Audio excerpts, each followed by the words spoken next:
गर्भवती सौतेली बेटी छठे भाग में टाइलर परमेश के पास पहुंची अपर्णा गीता के लिए सिलवाई ब्लाउज लेकर वापस घर आ रही थी। घर के पास उसको एक बाघ दिखता है।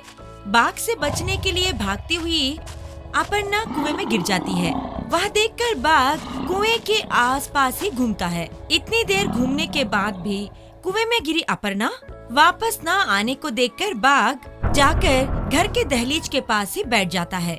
उसके बाद की कहानी जानने के लिए गर्भवती सौतेली बेटी की कहानी 7वें भाग में अभी जानेंगे। खिड़की के पास ठहरे कुएं की ओर देख रही थी नंदिनी। कुएं में गिरी अपर्णा रस्सी के सहाय से धीरे धीरे से ऊपर आ रही थी।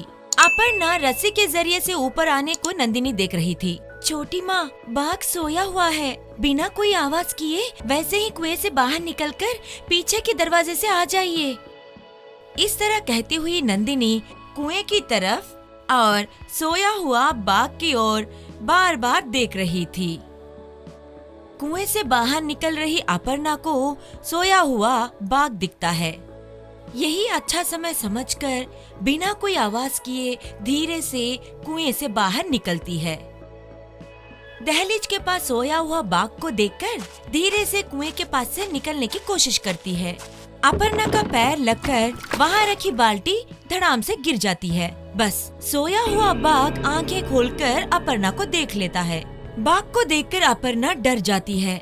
हाँ, भी मैं भाग नहीं सकती और कुएं में रस्सी पकड़कर झूल नहीं सकती। मेरी मौत इस बाघ के हाथों लिखा है तो मैं इसको चुका नहीं सकती। कितनी कोशिशें करने के बावजूद भी नहीं चुका पाई तो इसका मतलब यही मेरा कर्म है। अपर्णा ऐसे सोचकर कुएं के पास ही आंखें बंद कर खड़ी होती है। बाघ जोर से गुर्राता हुआ दहलीज के पास से निकलकर कुएं के पास जाता है। खिड़की के पास ठहरकर गीता और नंदिनी घबरा रहे थे। माँ, जल्दी वहाँ से भागते हुए घर के पीछे आ जाओ, दरवाजा खुला है, बाघ से बच जाओगी। नहीं गीता, मैं अब इससे नहीं बच पाऊंगी। मैं कुछ नहीं कर सकती। मेरी मौत इस बाघ के हाथ में ही लिखा है। तू संभल के गीता, तुझे बहुत बड़ी हीरोइन बनना है। मैं तेरा ख्याल वहीं से रखूंगी। पूरे पैसे लाकर उस नंदिनी को मत देना। तुम ही संभाल कर रखो, किसी पे भरोसा मत करना बेटा। अपर्णा कुएं के पास ही ठहरकर गीता से ऐसे कह रही थी। खिड़की के पास से निकलकर नंदिनी रसोई में जाती है। सब्जी काटने वाला चाकू लेकर घर से बाहर निकलने की कोशिश करती है। वह देखकर गीता नंदिनी के पास पहुंचती है। जाकर इस चाकू से बाघ को मार दोगी क्या? हाँ गीता, उस बाघ को मारना या मेरा मरना कुछ तो करूंगी। लड़की को बाप का साया ना रहे तो कुछ नहीं, मगर माँ का साया जरूर चाहिए गीता। वो बहुत ही जरूरी है। तुम्हें माँ का साया देने के लिए जा रही हूँ गीता। सुदर्शन तभी उनके पास आ पहुँचता है। बेकार की सोच से दोनों भी अपने प्राण उस बाघ के पास मत खोना, थोड़ा सोच लीजिए। आप मर्द हो ना, ऊपर से सिनेमा वाले हैं। अपने हीरो को बुलाइए, उस बाघ से लड़ने को कहिए। विपत्ति में रहे मेरे माँ को बचाइए। वो रील और ये रियल है। हे भगवान, मुझसे नहीं होता। कहते हुए सुदर्शन वहाँ से चला जाता है। कुएं के पास आंख बंद कर ठहरी रहती है अपर्णा। बाघ अपर्णा के पास जा रहा था। अपर्णा घबराती हुई कांप रही थी। मोटी मोटी, ताजी ताजी, बहुत अच्छी दिख रही हो। लगता है तुम्हारा मांस बहुत ही स्वादिष्ट होगा। इतने में नंदिनी चाकू लेकर बाहर आती है। बाघ अपर्णा को मारने वाला ही था। नंदिनी जोर से ऐसे कहती है, हे बाघ। उस आवाज को सुनकर अपर्णा और बाघ दोनों नंदिनी की ओर देखते हैं। नंदिनी चाकू पकड़कर गुस्से से देख रही थी। गीता और सुदर्शन दोनों खिड़की के बाहर से देख रहे थे। हाय रे भगवान, अभी ये बाहर आ गई ना, अब मैं धीरे से अंदर चली जाऊंगी। ऐसे अपर्णा मन में सोचती है। फौरन बाहर ऐसे कहती है, अरे वो बाघ, मैं बूढ़ी हूँ, मुझ में खून की कमी है। मेरी मांसपेशियां सब कुछ घट गई हैं। मेरी बात सुनकर उसको देखो, जवान है, खून भी बहुत रहेगा और मांसपेशियां भी स्वादिष्ट रहेंगे। मुझे छोड़कर उसको खा लेना। अपर्णा ऐसे कहती है। उन बातों को सुनकर बाघ आंखें बड़े कर अपर्णा को देखता है। ये क्या है? अब तक दबदबाई थी, अब तो बहुत ही होशियारी से बात कर रही है। ऐसे बाघ सोचता है। एक तीर से दो चिड़ियों का मतलब यही है शायद। अब मेरे समझ में आ गया है। एक राजा के सामने दो हिरणों का बात करना मतलब इनका काल आ गया है। सुन ले ओ बाघ, बूढ़ी के ऊपर अपना प्रताप मत दिखा। तुम जवान हो ना, तो रुक जाओ, मेरा प्रताप तुम पे दिखाऊंगा। फौरन बाघ नंदिनी की ओर घूमता है। यही ठीक समय समझकर अपर्णा धीरे से घर के पीछे पहुंच जाती है। वहां खुली हुई खिड़की के पास पहुंचकर, गीता कहाँ मर गई, जल्दी पीछे आ। गीता और सुदर्शन दोनों खिड़की के पास ठहरे नंदिनी को देख रहे थे। बाघ नंदिनी के पास पहुंचता है। घर के पीछे के दीवार से देख रही थी अपर्णा।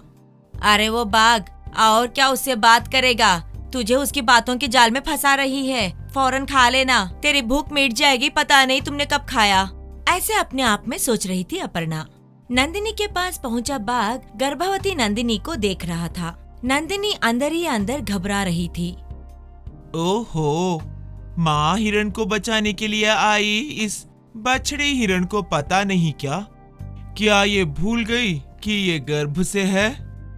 अगर ज्यादा बात करेगी तो दोनों का नुकसान होगा। एक बाघ को मारी हुई मुझे दूसरे बाघ को मारना इतना मुश्किल नहीं है ना वो बाघ। क्या कहा? तुमने एक बाघ को मारा था? मैं भरोसा नहीं करूंगा। दिखाने से भरोसा करोगे? भरोसा करूंगा। एकदम चुपचाप नंदिनी वहाँ से चल पड़ती है। नंदिनी के पीछे ही बाघ चलता है। वैसे घर के पास से निकलते हैं। फौरन घर में से गीता और सुदर्शन बाहर आते हैं। दीवार के आड़ में ठहरी अपर्णा अपनी बेटी गीता के पास आती है। तीनों मिलकर सुदर्शन के कार में गीता के पीछे जाते हैं। नंदिनी बाघ को लेकर गांव के बाहर कुएं के पास पहुंचती है। कार में आए वे लोग कुएं के कुछ दूर ही ठहरकर नंदिनी और बाघ को देखते रहते हैं। ध्यान से सुनना वो बाघ, मुझसे मारा गया बाघ इसी कुएं में है। तुम देख लेना, वो वापस तुमको भी देख लेगा। बाघ बिना सोचे कुएं में देखता है। उसमें उसका प्रतिबिंब दिखता है। वह देख वो डर जाता है। हे भगवान, लगता है ये लड़की बहुत ही हिम्मत वाली है। कहीं ये मुझे भी न मार डाले। यहाँ से भाग जाना ही बहुत ही अच्छा काम होगा। नंदिनी अंदर ही अंदर डर रही थी, मगर अपने डर को अंदर ही दबा रख बाघ को होशियारी से भगाने की कोशिश करती है। अरे वो बाघ, उसके बात पे भरोसा मत करना, उसको जल्दी मार देना। उसको मारना तुम्हारे हिस्से आएगा और खुशी हमारे हिस्से में होगा। नंदिनी अपने प्राण की परवाह ना कर आपको बचाई आंटी, मगर आप उसके प्राण लेने की सोच रहे हैं। क्यों ऐसा सोच रहे हो? ऐसा कुछ नहीं, वो कहाँ मुझे बचाई, मैं ही होशियारी से कुएं से बाहर निकली। बाघ से हाथ जोड़कर मैंने अपने प्राण को बचा ली। देख लिया क्या वो बाघ? हाँ, मैंने देख लिया युवरानी। मैं और युवरानी? क्या बात है वो बाघ, बुलाने का ढंग बदला? तुम्हारे धैर्य और साहस को देखकर मुझे डर लग रहा है युवरानी। कुएं में का बाघ क्या कह रहा है? तुम्हें भी साथ आने के लिए कह रहा है क्या? जाओगे? मैं देख रहा हूँ तो वो वापस मुझे भी देख रहा है। नहीं नहीं युवरानी, मैं उसके साथ नहीं जाऊंगा। मैं यहाँ से चला जाऊंगा। मैं यहाँ किसी को भी हानि नहीं पहुँचाऊंगा। यहाँ से चला जाऊंगा। क्या बात है बाघ, तुम्हारा दोस्त कुएं में है ना? बिना बचाए ऐसे भाग जाओगे तो कैसा? जाओ, जाके बचाओ। बिना कुछ कहे बाघ वहाँ से निकल जाता है। गीता और सुदर्शन फौरन कार से उतरकर नंदिनी के पास पहुँचते हैं। सच्ची में आप बहुत ही ग्रेट हो। आप तो बाघ को डराकर भगा दिए। हाँ दीदी, आप तो बहुत ही हिम्मत वाले हो। अरे आप लोग यहाँ पे क्यों आए? जाइए, घर जाइए। आप नहीं आओगे? मैं चलती हुई आ जाऊंगी, आप लोग कार में जाइए। गीता और सुदर्शन कार में घर पहुंचते हैं। नंदिनी चलती हुई घर जा रही थी। कार में बैठी अपर्णा ऐसे कहती है, मेरे सोच से ऊपर निकली। ये गर्भवती सौतेली बेटी को हिम्मत बहुत ही है। ऐसे चाकू लेकर अपने प्राणों की परवाह ना किए ऐसे बाघ के आगे ठहर गई। नहीं तो आज मैं उस बाघ के हाथ में मारी जाती। मेरी गीता भी माँ माँ कहती हुई रो रही होगी। मेरी सौतेली बेटी मेरे मरने पर खुशी मनाई होगी। ऐसे अपर्णा सोच रही थी। कार में जा रहे उनको रास्ते में बाघ दिखता है। उसको देखकर सुदर्शन अचानक से ब्रेक लगाता है। गीता और अपर्णा चौंक जाते हैं। बाघ बार बार अपर्णा को ही देख रहा था। एकदम से जोर से गुर्राता है। उनके और ही आगे बढ़ रहा था बाघ। ये बाघ क्या हमें नहीं छोड़ रहा है? अब इससे हम कैसे बचे? बाघ उनको देखकर गुर्रा रहा था। सुदर्शन कार को स्टार्ट कर रिवर्स लेकर बाजू से आगे बढ़ जाता है। बाघ उस कार के पीछे ही भाग रहा था। सांप और छिपकलियों की तरह बाघ भी बदला लेता है क्या? अगर बदला लेने पे आया तो अपर्णा की परिस्थिति क्या? इन विषयों की जानकारी गर्भवती सौतेली बेटी भाग 8 में हम जानेंगे।